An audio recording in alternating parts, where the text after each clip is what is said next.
حضرت ابو الحسن خرقانی جو کہ قطب زمان تھے، ان کے پاس بہت آتا جاتا رہتا تھا، ان کا عقیدت مند بھی تھا۔ ہوا اس طرح کہ حضرت ابو الحسن خرقانی نے سلطان محمود غزنوی کو، جو کہ اولیاء کا معتقد تھا، ان کو اپنا ایک قمیض دے دیا، جو کہ اس نے بطور تبرک کے طور پہ آپ نے پاس سنبھال کے رکھ لیا۔ جب سلطان محمود غزنوی نے سومنات پہ ہندوستان میں آ کر حملہ کیا تو سردیوں کے دن تھے، سومنات فتح نہیں ہو رہا تھا، تو اس نے نماز شواز بھی بڑی پڑھی، پھر اس کے بعد بھی اس نے دعا بھی بڑی مانگی۔ بالآخر اس نے حضرت ابو الحسن خرقانی کا جو سا ایک ان کو قمیض دیا ہوا تھا، وہ اللہ تعالیٰ کے سامنے اس کو حضور میں پیش کیا، بطور وسیلہ پیش کیا، وسیلہ پیش کے دعا مانگی۔ اللہ تبارک تعالیٰ نے سلطان محمود غزنوی ان کو اللہ تبارک تعالیٰ نے یہ فتح نصیب فرمائی۔ تو یہ ایک اولیاء کے جو سے تبرکات ہوتے ہیں، ان پر بولنا ویسے انسان کو نہیں چاہیے۔ یہ میری یہ تن بھرتی، یہ میری ذاتی طور پہ میں نے اس چیز کا سامنا کیا ہے۔ ہمارے مرشد خانہ بھی ہیں، ان کے کچھ ایک دو تبرکات ہیں، وہ بھی ہمارے باپ سے بہت پرانے، ہمارے پاس تقریباً 45-50 سال ہو رہے ہیں، ہمارے پاس آج تک موجود ہیں۔ ان کا ایک دانت ہے، وہ دانت ہمارے پاس ہے، ہم اس کو بڑے احترام سے رکھتے ہیں۔ اللہ تبارک تعالیٰ کے حضور میں جب کوئی حاجت پیش آتی ہے تو ان کا وسیلہ دیا جاتا ہے، ان کے صدقے سے اللہ تبارک تعالیٰ سے مانگا جاتا ہے۔ اللہ تبارک تعالیٰ ان کے وسیلے سے اللہ تبارک تعالیٰ عطا بھی فرما دیتے ہیں۔ اب یہ دیکھیں، سب سے جو سی بڑی چیز ہے وہ یقین ہوا کرتا ہے۔ کسی نے پوچھا کہ کامل یہ یقین کامل، تو اس جیسا دنا انسان تھا، اس نے کہا یقین کامل۔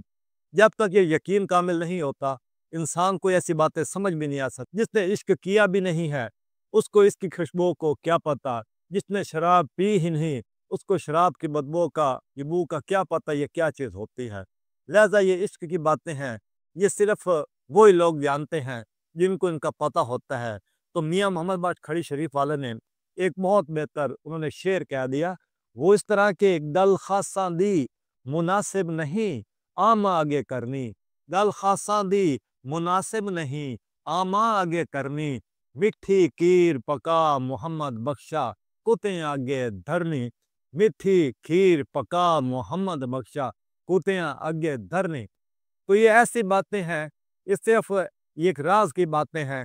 اسی طرح حضرت بہو سلطان رحمۃ اللہ علیہ نے یہ خوب کہا ہے کہ میم مزباں دے دروازے اچے راہ فقردہ موری ہو، میم مزباں دے دروازے اچے راہ فقردہ موری ہو، عالم فاضل لنگر نہ دیندے جو لنگدہ سو چوری ہو، پوٹ پوٹ اتنا وٹے مارن درد منا دے کھوری ہو، راز دلبر دے کی جانن باہو اے لوگ اتھوری ہو۔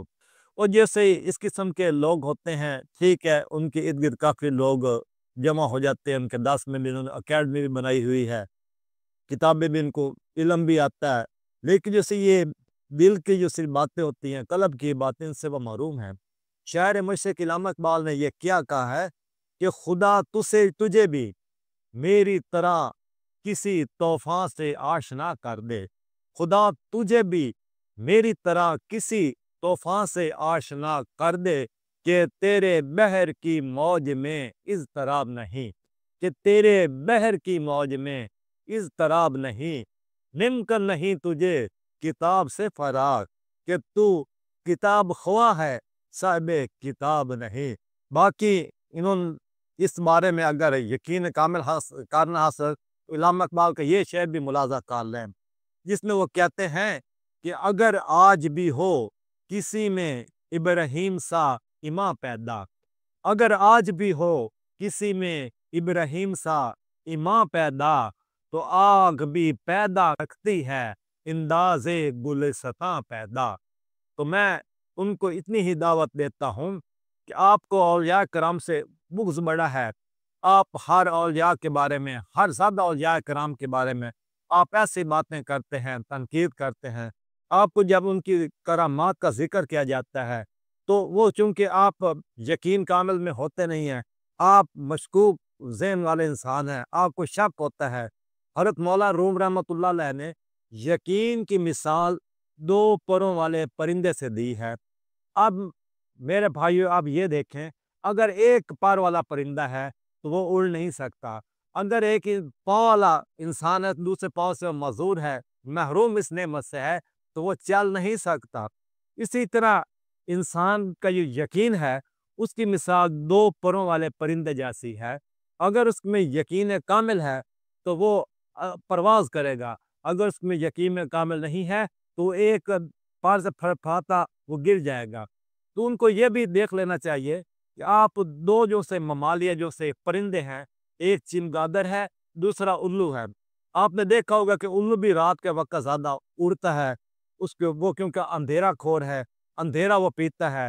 چمگادر بھی اندھیرا خور ہے، اس کو روشنی میں نظر نہیں آتا۔ الو کو کبھی دیکھیں کہ دن کے وقت روشنی ہوگی تو وہ اندھیا جائے گی اس کی نظر، اس کو نظر کچھ نہ وہ بھی گر پڑے گا۔ چمگادر بھی دن کے وقت پرواز نہیں کر سکتی۔ آپ سے بھی یہ کہتا ہوں کہ کبھی آپ نے یہ ضمیر سے آپ پوچھیں، آپ کو انشاءاللہ تعالیٰ اس عاجز کی بات آپ کو یہ سمجھ میں آ جائے گی۔ میں اللہ تبارک تعالیٰ کے فضل سے ایک اولیاء کا پرستار ہوں، ماننے والا ہوں، ان کے ساتھ محبت رکھنے والا انسان ہوں، وہ اس کا مصنف بھی ہوں، صوفی شاعر بھی ہوں۔ اللہ کا تعالیٰ کا شکر سے میری تصانیف بھی ہیں باقاعدہ، اور اللہ کے فضل سے اللہ تعالیٰ نے مجھے اس نعمت خاص ہے، اس راز قدیم سے اللہ تعالیٰ نے اس بندہ ناچیز کو واقف کار خبردار کیا ہے۔ تو میں ان کی جب یہ باتیں سنتا ہوں تو بطور یہ ایک سمجھانے کے طور پر، تنقید کے طور پر نہیں، سمجھانے کے طور پر میں ایسے لوگوں سے کہتا ہوں کہ آپ ابھی اس وہ چیز اس سے آپ بہت پیچھے ہیں، آپ حقیقت سے بہت پیچھے ہیں، آپ کسی اور دنیا میں رہ رہے ہیں۔ اس لیے شاعر مشرق نے یہ صحیح کہا ہے دونوں کی پرواز ایک ہی جہاں میں، ہے دونوں کی پرواز ایک ہی جہاں میں، شہیں کا جہاں اور ہے، کرگس کا جہاں اور ہے۔ ہم یہ تو ہر کوئی لیتا ہے، مگر شہیں کی پرواز اور کرگس کی پرواز میں فرق ہوتا ہے۔ اس فرق کو سمجھیے اور اپنی یوں سی کمزوری کا، اور آپ میں کچھ اگر کوئی خامی ہے اس کا اعتراف آپ لازمی کریں۔ وما علینا الا البلاغ المبین۔